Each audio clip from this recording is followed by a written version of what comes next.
Welcome to the Independent Writer Podcast, Episode 3, Growing an Idea into a Story.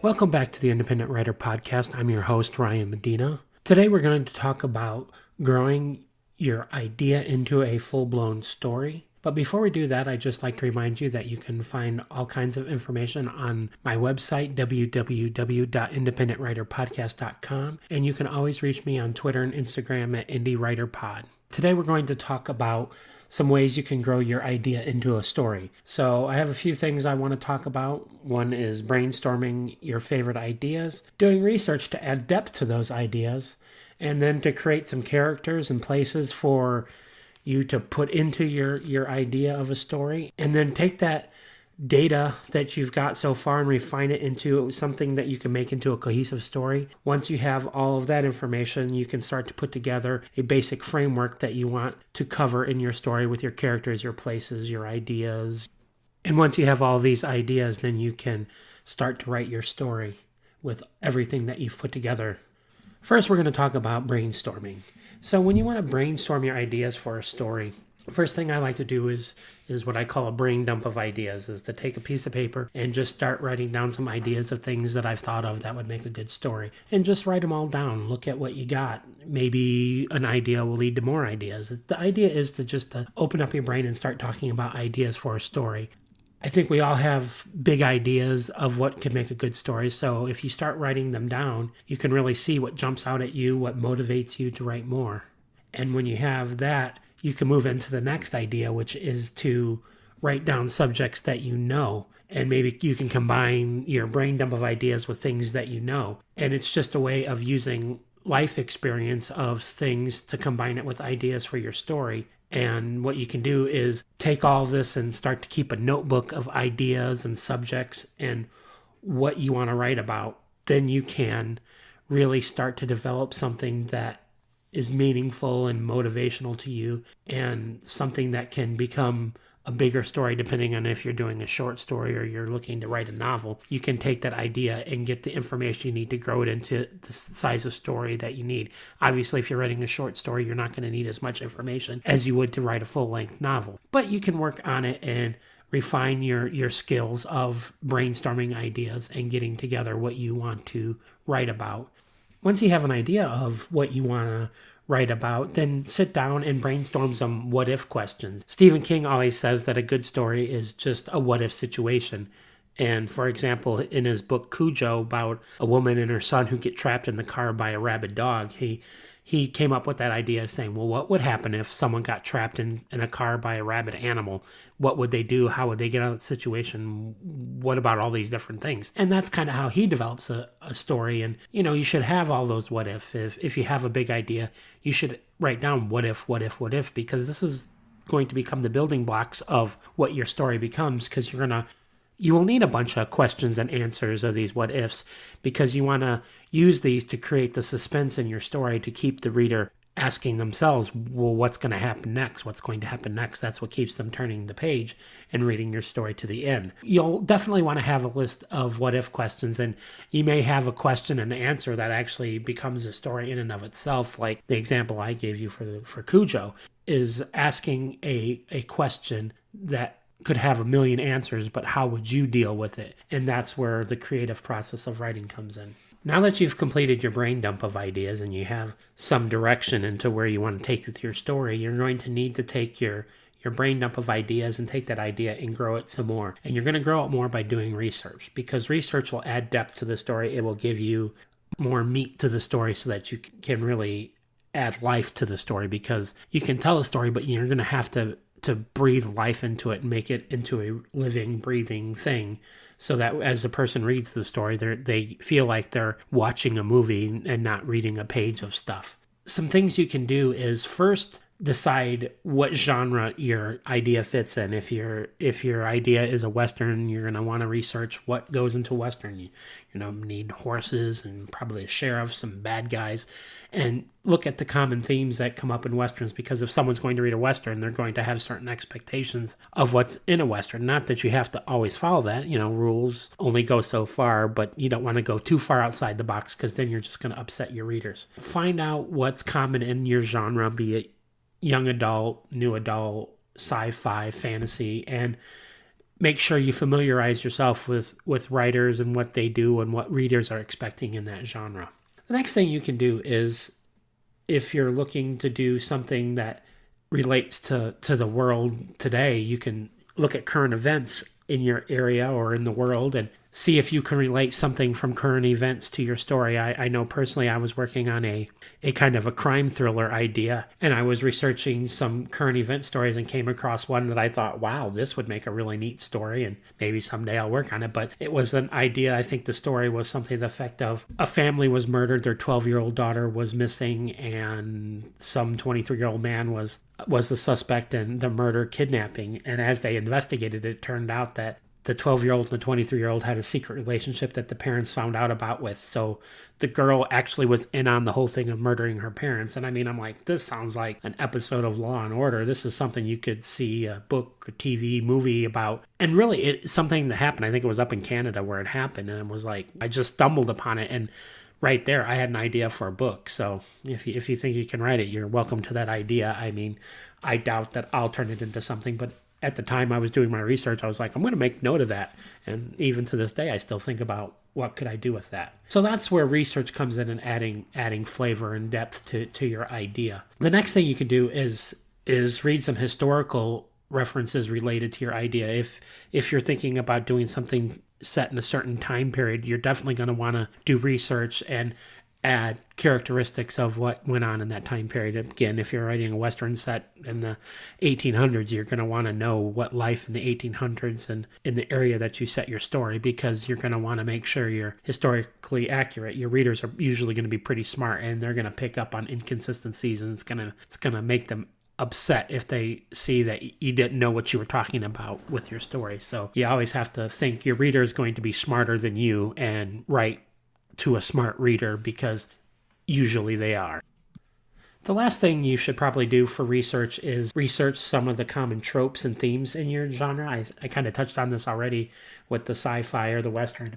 And, there's certain expectations with these tropes. And, a big trope in young adult or YA novels is the love triangle. You'll see that in Twilight or the Hunger Games, the girl and two guys from backgrounds or areas, and she's got to choose between the two and, stick with her one true love. That's very common. Some readers love it, some readers hate it. It's just going to have to be up to you. Again, you're the writer, and while you follow the rules, you can also break those rules if you do it in a way that's going to make your story interesting for someone to read.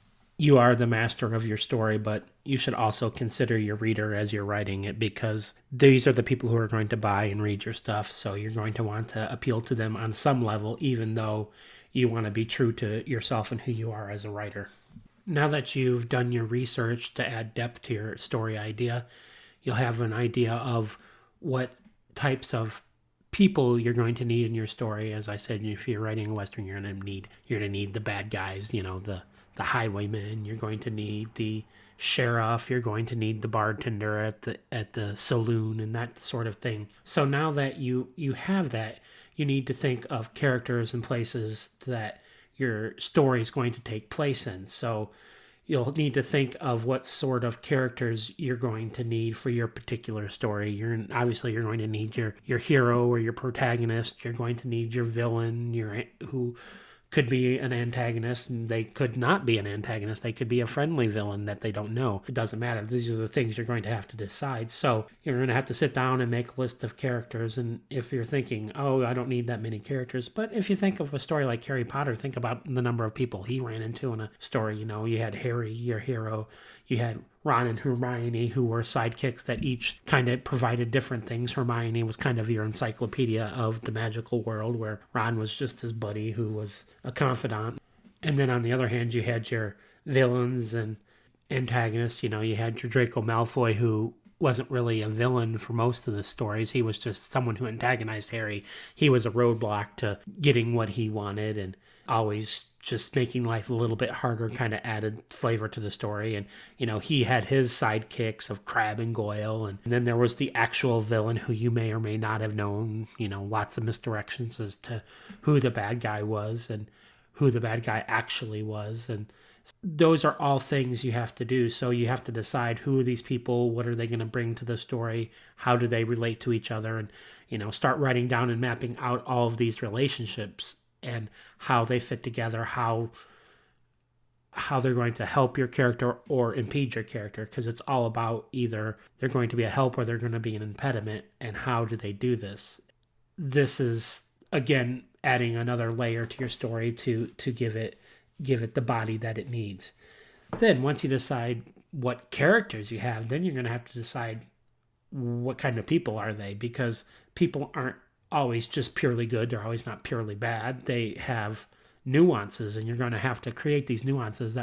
That's what makes them interesting characters that people want to know more about. You know, they're going to need flaws. They're going to need bad habits. They're going to have a backstory that made them into who they are. Even if you don't tell that whole backstory in your book, you're still going to need to know what happened to the villain up until the story starts as to why is he a villain. What are his motivations for doing what he's doing to the main character of your story? I mean, it may not be directed at your main character. He could be doing something to anybody, and your main character just wants to stop him from doing that. But again, things you need to figure out.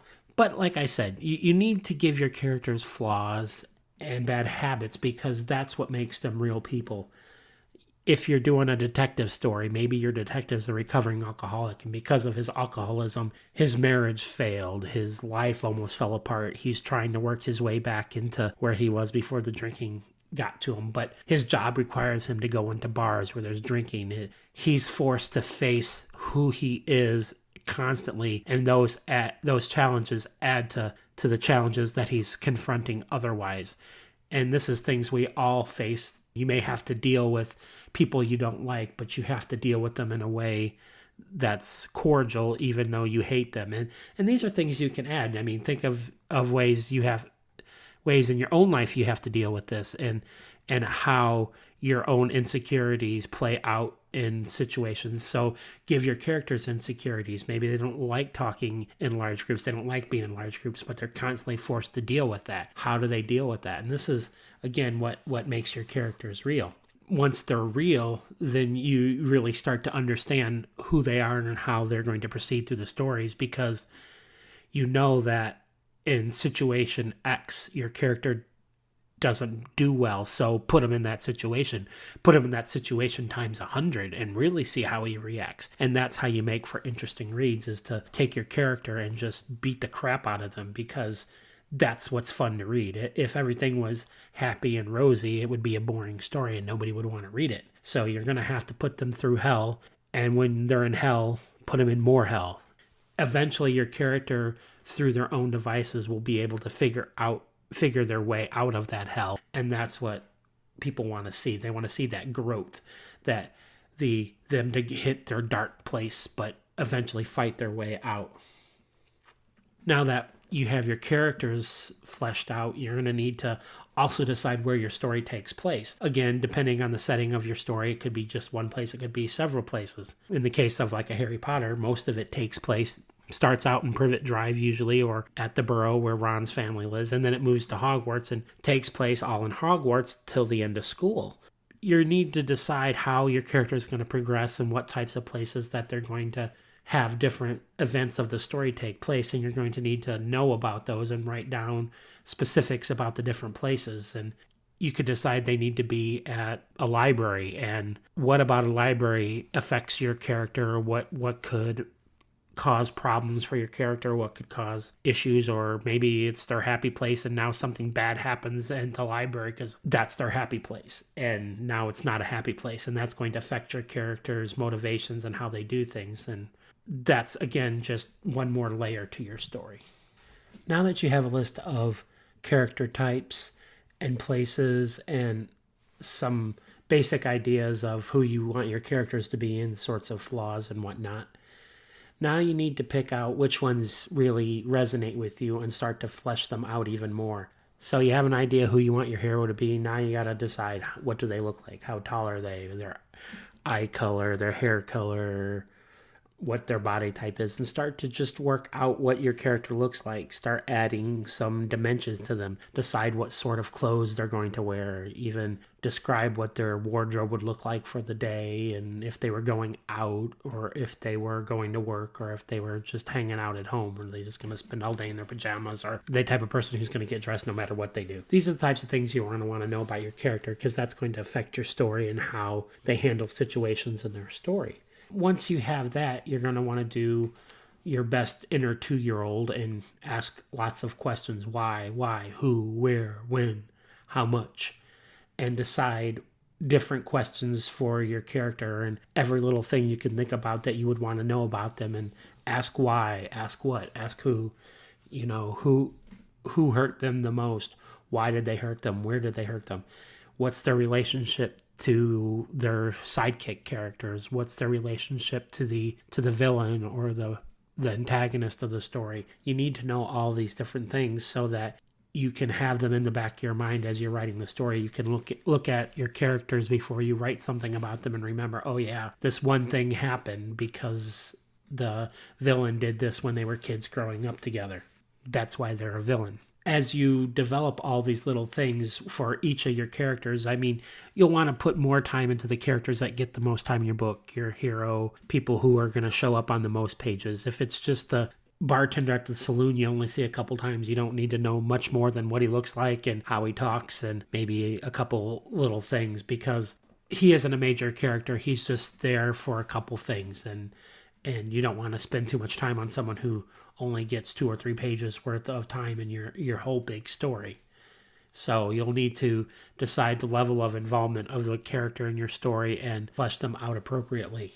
Then when you do that, once you have an idea of who your characters are, you can start to put together a beginning, middle, and end of your story. You're going to have an idea of when and where your story begins, what happens in the middle, which is always the tough part. Some writers call it the marathon of the middle, because that's going to be your struggle to, take the momentum from when your story starts and the momentum of the climax at the end of the story. You're going to have to bring them together through a sustained adventure that shows character growth. So you may need to spend more time thinking about what's going into the middle of your story, and the beginning and end may be pretty easy for you to figure out. So try to come up with some ideas on what can happen from the beginning to the middle and end of your story so that you can string it together into some sort of adventure that you can take your reader on.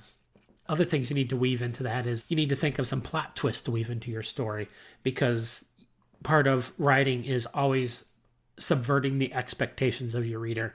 They expect certain things, and you need to turn those expectations on the side of their head so they know that your story isn't predictable. Because as soon as a reader says, I figured out how this is going to end, I don't want to read it anymore, game over. No, they're not going to come back and read the rest of your story because they already know what it's about. And you want them to read your whole story so they can get your fabulous ending that you've created. You're going to want to add some plot twists and things that happen in the opposite way. You can use several different ways to subvert your reader's expectations and turn your story on its head. Is the person who's been helping them out the most is suddenly a bad guy.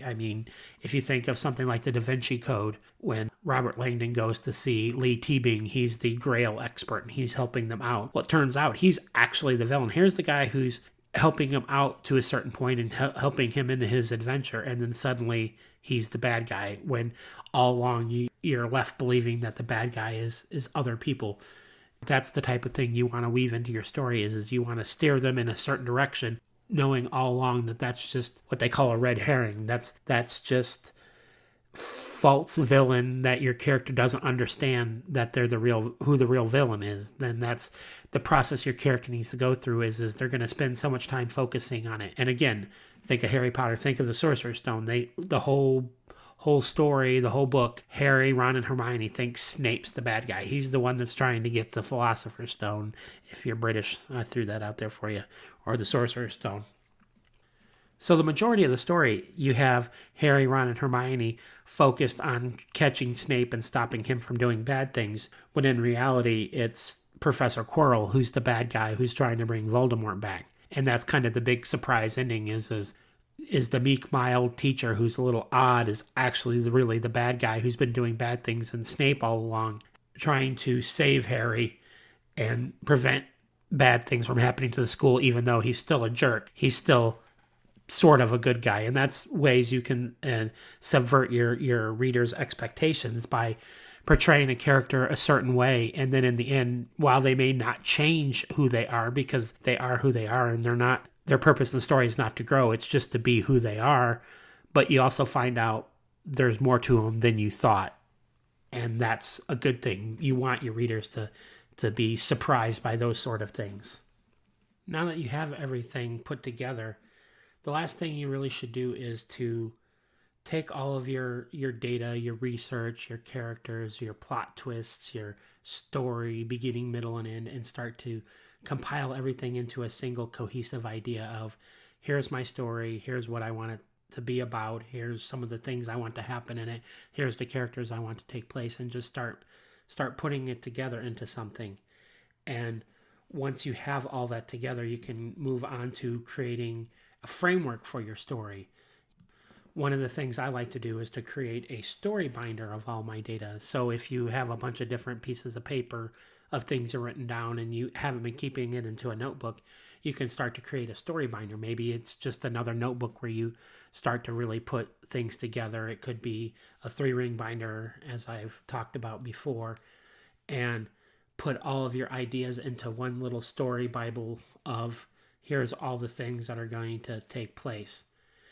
You'll have your ideas of the locations you want your story to take place in. You'll have your ideas of character interaction, and just start to file it all together. Start to create the basis of an outline. And I'm not going to go into outlining in detail, but these are the things you're going to need to start creating an outline for your story if that's how you want to do it. And even if you're not outlining, you still need to know a lot of this information. So just organize it into a way that's going to be easy for you to use, easy to access, and have it available in some sort of organized manner, because nothing slows down the writing process and makes you more frustrated than to have to search for a piece of information that you need. So if you have it organized into a folder of notes or a binder or into a spiral notebook with everything written down, that way you have a central area that you can go to and always take with you, so that wherever you're writing, you're able to get the information you need, so that you can be consistent in your writing and not have to stop the flow because you spend 20 minutes searching for something when you should have been writing. Now that you have your binder of information, you can start to really increase information and look at what you have. So look at what information you have for your characters, and maybe you create an official character profile. There's character profiles available online, and there should be a form on my website too that you can kind of use as the basis of a character profile, and you can download that and use that to work with and get an idea of what you want your character to be. Then once you have an idea of what you want your character to be, you can work on their motivations and why they're doing what they're going to do through the story and figure those things out. And again, this should all come out of those who, what, where, when, and why questions that you asked and answered, so you can kind of make a cohesive path for your character throughout the story. You can take the profile that you just created and add this additional information into the background story of your character, so that you can really give them some life and let your readers know who they're dealing with and what they're dealing with. We covered a lot of information on taking an idea and growing it into a full-blown story, taking it from the brainstorming area onto adding research to add depth to your story, to make sure that you have all the little things that are going to make your type of story grow into what a reader is expecting of that certain genre of a story. And then we talked about things you can do to create characters and places for this idea to, again, add more depth, more flavor to your story, because the people that live in the story and the places where they live are really going to be what makes your story what it is. And then once you have all that, you can start refining it down into a cohesive story of these are the characters, this is what they're going to do through the story from beginning, middle, and end. Then you can take that and start to make a basic framework for your story, creating the character profiles and backstories and creating places for all of this to take place. It's a lot of information, but it really is important things you need to know as you're starting to grow as a writer and learning how to take ideas and turn them into a full-fledged story. Thank you for joining me for this podcast. And as always, you can reach me on social media at independentwriterpod on Instagram and Twitter. You can reach me personally on Twitter as Ryan Medina X. And please remember to visit my website and check out the download materials. There's outlines for all of my podcasts. There's stories, some blog articles, lots of good information for you to read. And you can sign up for my newsletter so that you know when new things are coming out. And last but not least, just remember, all of this takes practice, because practice writing is the only way you're going to become a better writer. To be a better writer, you're going to have to write. So get out there, start writing, and make sure that you're doing everything you can to make yourself a better writer. Thank you, and see you again on the next podcast.